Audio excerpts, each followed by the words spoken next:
Gashohe, KTN.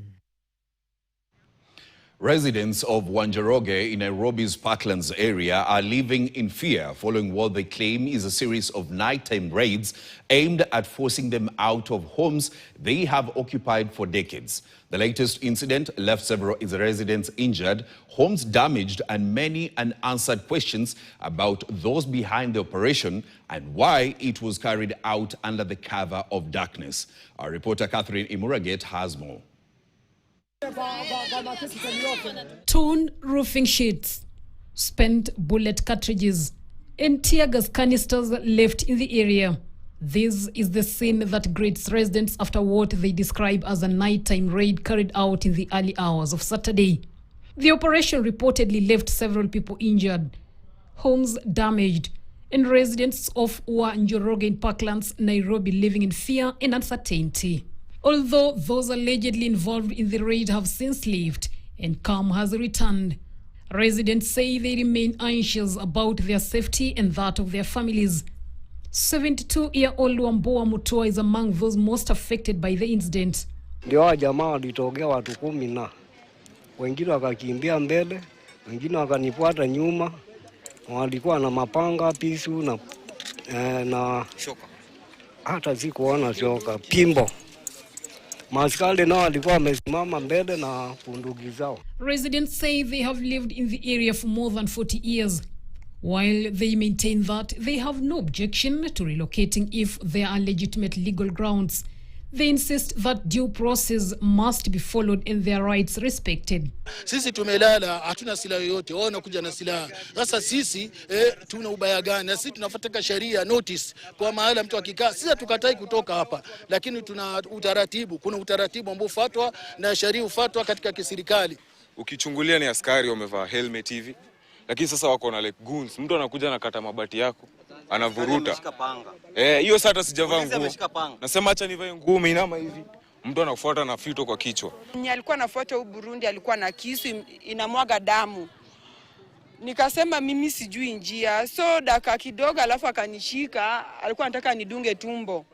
According to the residents, this is the third such raid in less than a month. They also accused the area's assistant chief of encouraging them to vacate the land by allegedly offering each resident 3,000 shillings to leave. 3,000 ndo anataka kutupia sisi tutoke. Alafu kani legit, mbona natukujia usiku? Mbona nakamusiku na maguns? Si akuja kasai mchana. Sai uwezi muona hapa. Lakini usiku au maguns wakikuja, Land Cruiser 3 za makarao zilipita, gari moja ingine personal na tractor imebeba wase, alafu wase 200 wamewafuata nyuma. Sisi huku tuko na watoto, au ni watu wadogo bana. Hivyo ndo serikali wanafanyanga kazi. Despite the relative calm that has returned to the area, fear continues to grip the community. Some families have already begun moving out. Efforts to obtain a response from the assistant chief mentioned in these allegations were unsuccessful, as his office was closed at the time of our visit. Catherine Imuraget, KTN, Nairobi. Now, a troubling trend is taking root across the country. The growing use of goons to intimidate opponents, disrupt meetings, attack leaders, and silence dissent. As KTN's Vera Mora details, what was once considered isolated incidents now appear to be evolving into dangerous cultures of political intolerance, causing tension as the country approaches the political season. A growing wave of violent attacks involving suspected goons has raised alarm across the country.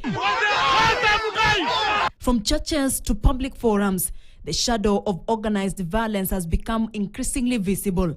One of the most shocking incidents occurred at All Saints Cathedral in Nairobi, where suspected goons stormed a public forum convened to discuss the national budget. Critics argue the rise of goonism poses a direct threat to Kenya's democracy. It weakens freedom of expression, undermines peaceful assembly, and replaces dialogue with fear. Government being accused of failing to take decisive action despite public concern over rising insecurity. Churches once viewed as sanctuaries above politics now find themselves dragged into the conflict. In the recent past, former Deputy President Rigathi Gachagua His church services and public engagements have not been spared. Reportedly, they have been marred by confrontations involving organized groups, raising concerns that political rivalry is spilling into places traditionally regarded as neutral and sacred. In Kisumu, Vihiga Senator Geoffrey Osotsi suffered a violent attack after being confronted by individuals who initially posed as supporters. The assault left him injured and triggered investigations that led to arrests, while authorities reported that several suspects had fled the country. I find the Inspector General in a very precarious position. He cannot defend himself because the very people who are actually perpetuating are the very people making the laws. And therefore, I sympathize with him. But then, if he has to apply the law, he needs to get the support of the executive and the support of the judiciary in reining in of these criminal gangs. Because I can assure you, from a historical perspective, if we don't deal with this problem today, the IG will actually blame himself. The pattern extends beyond Nairobi and Kisumu. Reports from Chemelil, Kakamega and other parts of the country have highlighted incidents where political gatherings have been disrupted by groups of youths allegedly hired to cause chaos. Perhaps most disturbing is the normalization of the incidents. What once shocked the nation is increasingly becoming routine. Public meetings are disrupted. The reality of the matter is there's more inclination that the government has let loose on the basis of their own supporters. And that's why I'm finding that the government is actually failing much more, because they are the duty bearers, that the people who have sworn to protect the constitution. The government will be held more accountable than actually the opposition. And as the country approaches another political season, Kenyans are left asking difficult questions to top security bosses, including CS Interior Kipchumba Murkomen, the IG Douglas Kanja. Are Kenyans on their own on matters security? Who will save them from the growing threat of organized violence? Who finances these groups? Why do perpetrators often escape accountability? And how long can democracy thrive when violence becomes an accepted tool of political competition? Vera Mura, KTN. The National Transport